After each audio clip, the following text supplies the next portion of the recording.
Shalom to the house of Israel. Shalom to the 12 tribes scattered abroad, as mentioned in James 1:1. Shalom to the heathen, mentioned in 2nd Ezra chapter 2, verse 33 and 34, as hearing and understanding and having a shepherd in the end of the world. Shalom to all the sons of Adam, but Israel first. Okay, I got a question. Why did Christ um put them unclean spirits in them pigs? Is that a is that story telling us something about pigs? Uh, is that story a way of warning us of the dietary laws that were given by Moses? Hmm. Let's talk about it. Okay, let's get some Torah in here to just get the straight instructions on what to eat and what not to eat. Okay, this is Leviticus 11, starting at verse 1. It says, "And the Lord spake unto Moses and to Aaron, saying unto them, Speak unto the children of Israel, saying, These are the beasts which ye shall eat among all the beasts that are on the earth." Okay, this is the Most High telling his representatives, Aaron and Moses, to tell the Israelites what they can eat and what not to eat. This don't have nothing to do with no heathen. A heathen can choose to do this, you know what I'm saying? But it's directly to the descendants of Jacob, the Israelites. It says, whatsoever part of the hoof and is cloven footed and cheweth the cud among the beasts, that shall ye eat. So we heard that part of the hoof, cloven footed, and cheweth the cud. So if you got hooves, you gotta, you got to be cloven footed. It's got to part the hoof. Whatsoever part of the hoof and is cloven footed.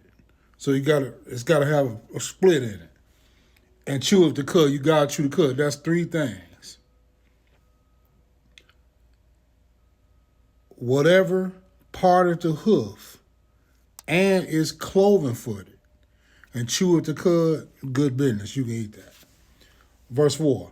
It says, Nevertheless, these shall ye not eat of them that chew the cud, or of them that divide the hoof, as the camel, because he cheweth the cud, but divideth not the hoof. He is unclean to you. So camels are unclean. When you see them Muslims eating unclean food, you know they breaking the dietary law. Them Muslims, them Arabs love camel meat. It said, and the coney, because he cheweth the cud, but divideth not the hoof. He is unclean unto you. And the hare, because he cheweth the cud, but divideth not the hoof, he is unclean unto you. And the swine, though he divide the hoof, and be cloven footed, yet he cheweth not the cud, he is unclean to you. Remember the big three? Hoof, cloven footed, cheweth the cud.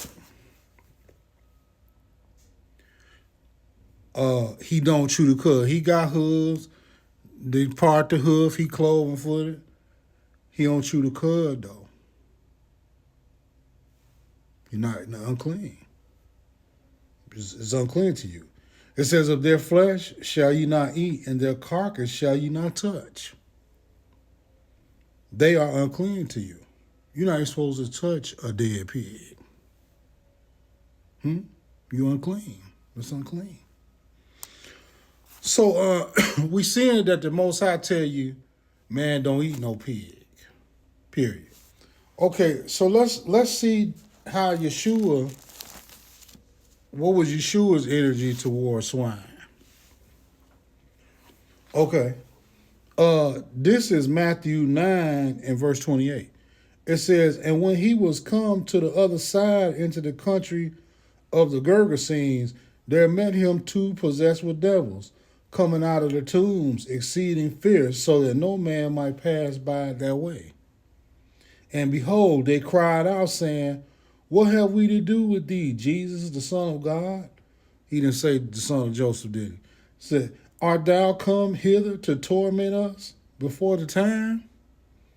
And there was a good way off from them a herd of many swine feeding. So the devils besought him, saying, if thou cast us out, suffer us to go away into the herd of swine. So the demons knew, man, if you're going to put us out, throw us in them swine. Maybe some ignorant ass niggas will eat it and we can jump on them. How did the demons know it was okay for them to jump on them swine? Because they know Israelites ain't supposed to eat that, didn't he? He didn't say throw us on them cows over there. Throw us on them sheep. You know it was some sheep around. It's some Israelites. You know what I'm saying? If somewhere where some Israelites was at, you know it was some lambs and goats around. They didn't say throw us on them goats, did he? It says, verse 32, it says, and he said unto them, go. And when they would come out, they went into the herd of swine. And behold, the whole herd of swine ran violently down a place into the sea and perished in the water. So the swine just jumped off a thing and drowned themselves when them demons was on them. It says, and they that kept them fled and went their ways into the city and told everything and what was befallen to the possessed of the devils. And behold, the whole city came out to meet Jesus. And when they saw him, they besought him that he would depart out of their coast. Okay, when them swine went and jumped in that water and them unclean spirits was on them and the swine died, do you think they stayed on the swine? You know they went and jumped on some shit you don't supposed to be eating out of the water, don't you? You know that's what happened. Because they can go into things that's unclean. They just went into the pigs. What you thought? They went and jumped on a perch or whiting fish or something that's clean that you can eat? No, they didn't. No, they ain't went and did that. They jumped on something unclean. They went and jumped on some shrimp or some clams or something. You know that's what they did. Huh? So if Yeshua allowed them unclean spirits to go dive on some pigs, why would you eat pork? This is a clear sign that it's definitely all in the game for an unclean spirit, a demon, to be in a pig. Why don't the Christian church tell you not to eat no pork? Because it could be demons on them. Because there's demons on them in the Bible.